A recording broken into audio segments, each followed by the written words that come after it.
Good morning, students. Now, in continuation to the lesson, the cell structure, today I am going to discuss about the cell organelles, and that is the part 7 of the lesson, the cell. In the previous class, I had discussed about the lysosomes, and prior to that, I had discussed about the mitochondria as well. Remember, few questions are being asked during the examination about the mitochondria and the lysosomes, but many of you fail to answer properly. Normally, if I or somebody asks you what is mitochondria, you will say simply it is a powerhouse of the cell. This is not the answer. Powerhouse of the cell means that it is also known as powerhouse of the cell, but that is not the function. The function is to form and store energy in the form of ATP. Same way, if you talk about the lysosomes, many of you will answer this is suicide bag of the cell. This is not the appropriate answer. Again, suicide bag of the cell, that is its other name, and which is not always true, but that occurs into the specific conditions as I had discussed in my previous class. So, in case of lysosome, if somebody asks you what is the function of lysosome, the function will be intracellular digestion and protection against the foreign bodies by using its powerful enzymes. That is its function. So, don't get confused with the additional name given to these two cell organelles. Today, I will talk about one very important cell organelle which is found exclusively into the plant cells only. That is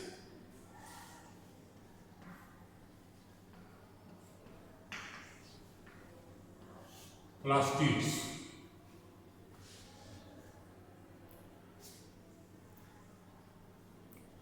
The animal cells, they get their nutrition from the plants itself, and plants are the organism which synthesize food, store it, and that is made available to the other animals for their nutrition. So obviously, in the plant cell, there must be some mechanism to synthesize the food by using the simple materials obtained from the environment. So for this purpose, these plastids are very, very important. They are involved in the synthesis of food into the plant. So, but plastids are of three types. That is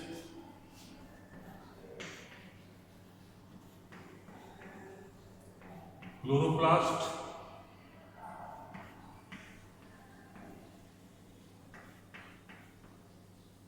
chromoplast, and leucoplast. But all the three are involved into the food, either synthesis or storage. Normally in a plant, in the different parts, these all three kinds of plastids are found into the cells over there. Like leucoplast, they are white in color, they are found into the root cells. Chromoplast, chrom means color. So they are having the different colors, and they are found into the fruit when they get ripened, then flowers. And chloroplasts are green in color. Because of chlorophyll present into it, and these chloroplasts are involved into the synthesis of food in the plant, while these plastids, they are involved into the storage of the food. So here it is synthesis of food, while these two storage of food. If you would have observed the radish, what in Hindi we call it mooli, then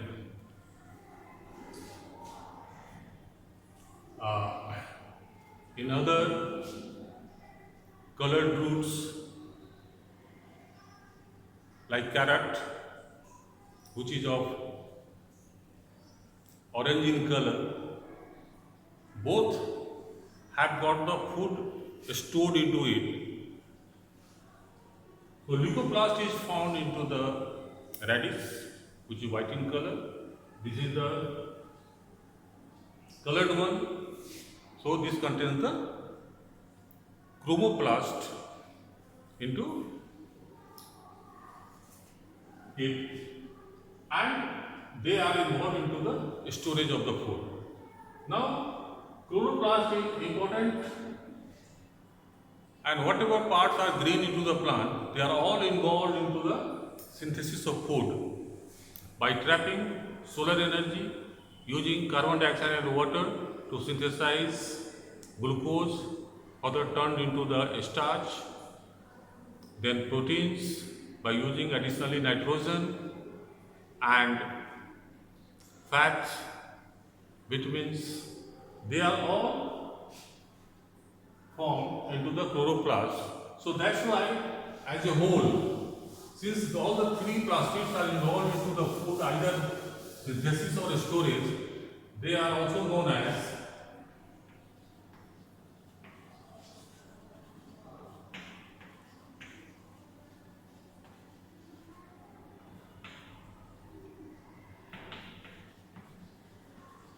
kitchen of the cell. So if you compare your kitchen, in the kitchen not only food is cooked, but that is being stored as well.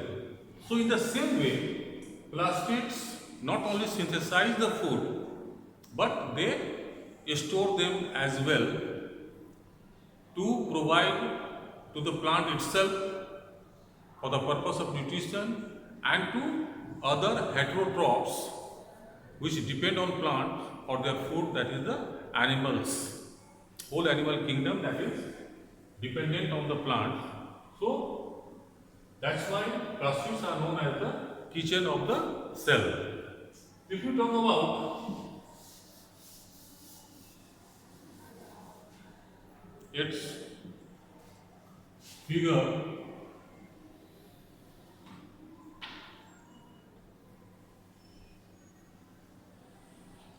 this is like this. Inside it, if you cut the membrane, you will observe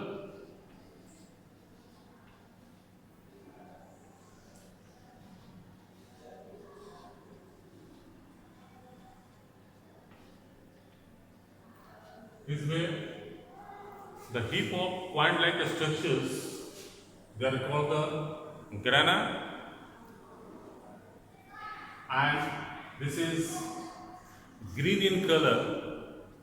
So in the sunlight, other than the green color, they absorb all the lights, and by that they get the required energy, solar energy, that is converted into the chemical energy involved into the food that is being synthesized over there. And regarding this one, you will have the detailed study in class 10. So the plastids, we can simply write the function is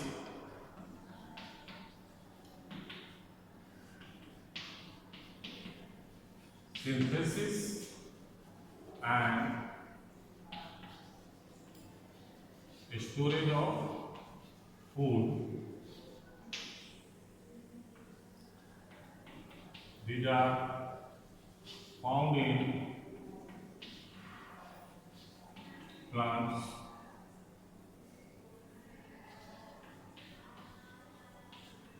plant cells only. There is one exception in the animal, that is the euglena. That is animal, but it is green in color because of the chloroplast found into it. So euglena synthesizes its own food. Another one, that is fungi.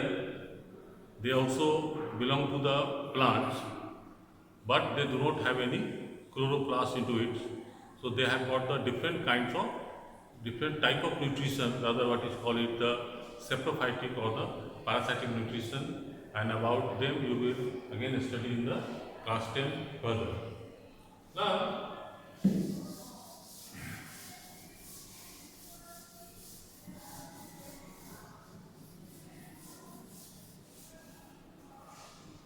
in the cells as a whole, irrespective of the plant cell or animal cell, wherever these organs are found, the plastids and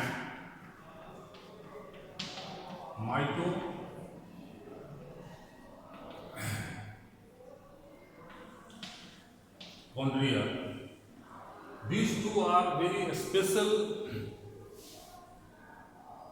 cell organelle, and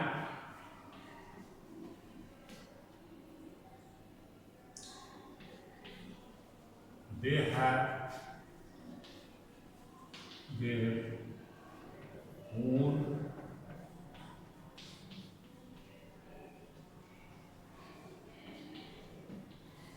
DNA material. You might have heard the DNA, that is called deoxyribonucleic acid. Regarding DNA, and another is ribonucleic acid, RNA, I will discuss in detail when I will talk about the nucleus.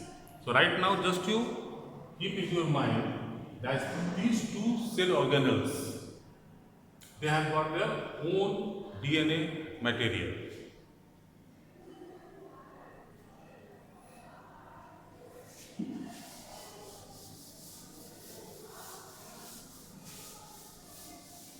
Now, after plastids, there is another, not exactly the cell organelle, but they are present into the cell, what is known as vacuoles.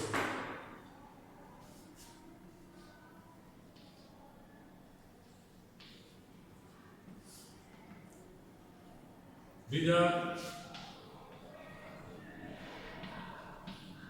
non-living part of the cell. Remember, vacuoles are the non-living part of the cell, and it is bounded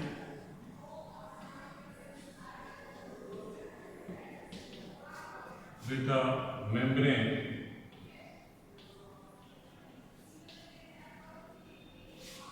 called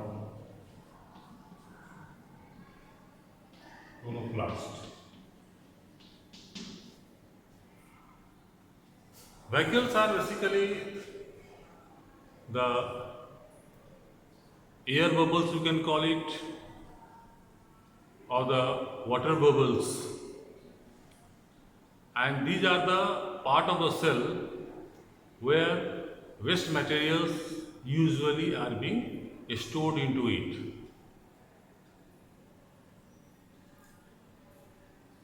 In animal cells, waste materials are directly removed from the cell membrane itself, which doesn't occur into the plant itself. So that is the reason why these vacuoles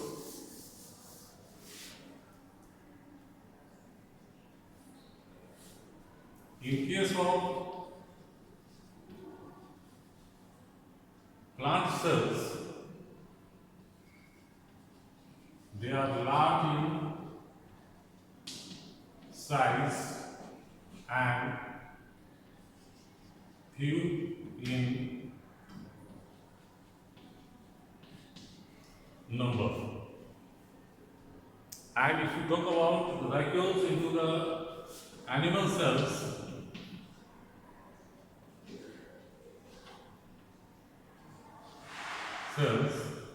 either not present or if present very small and in large number.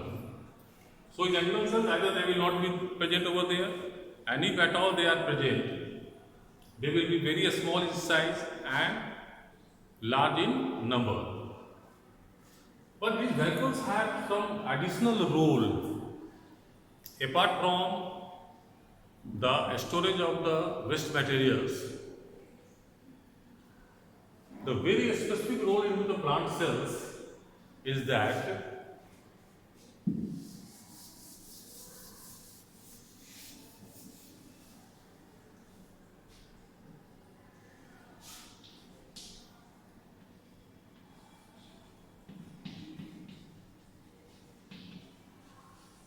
in plant cells, because of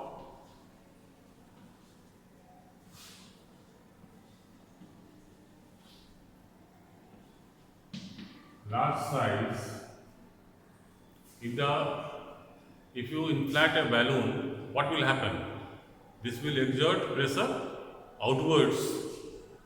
So in the same way, in the plants, being the large size, they exert pressure outwards, and thereby they provide additional rigidity to the cells, because plant cells have to be rigid. So because of large size, they provide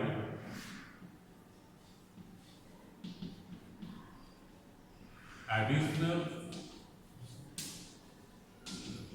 rigidity to the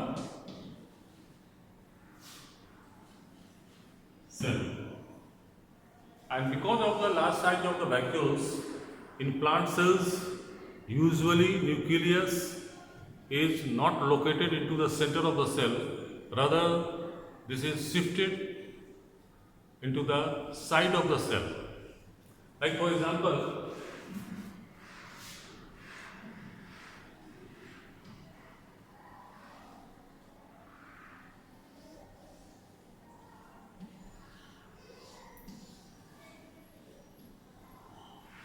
suppose this is a plant cell. This will be the side of the vacuole and the nucleus will be shifted here.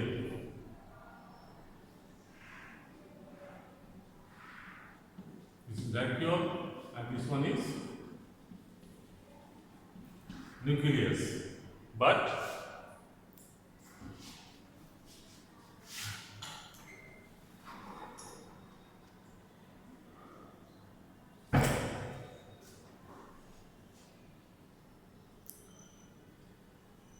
in the animal cell,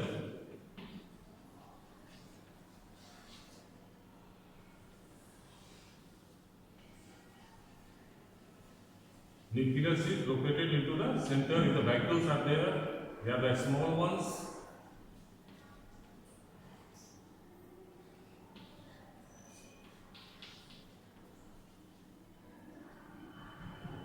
Nucleus. So in plant cells, because of the large size of the vacuoles, this will provide additional rigidity to the outer membrane and the wall. While in animal cells, they are very small, they don't provide such rigidity, and the nucleus is located into the center, while in animal cells, nucleus is located into the sidewise. So this way, this is the role function of the vacuoles.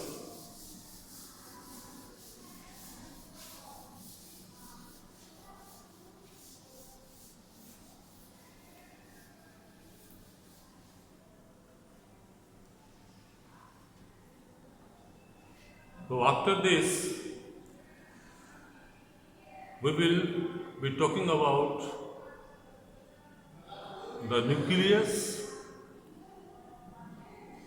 present into a cell, its structure, its function, what is the content of the nucleus, and after studying about or knowing about the nucleus, we will be discussing about the difference between the animal cell and the plant cell, and these differences already I have told you while discussing about the cell organelles. Many differences you can find out at your own. However, I shall be discussing those differences specifically, followed by the diagram of the animal cell and the plant cell that will be discussed in next few classes.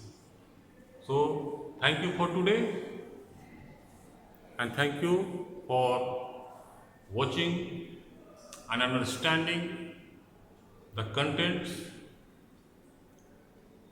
You can go through these contents again and again so that you will learn properly and utilize this knowledge in a different manners, and also for the purpose of examinations, as I have given the idea where to be cautious. Don't use the additional or name of a particular cell organelle as its function. Function is different, additional name is different. So take care of that. So have a nice day. Thank you.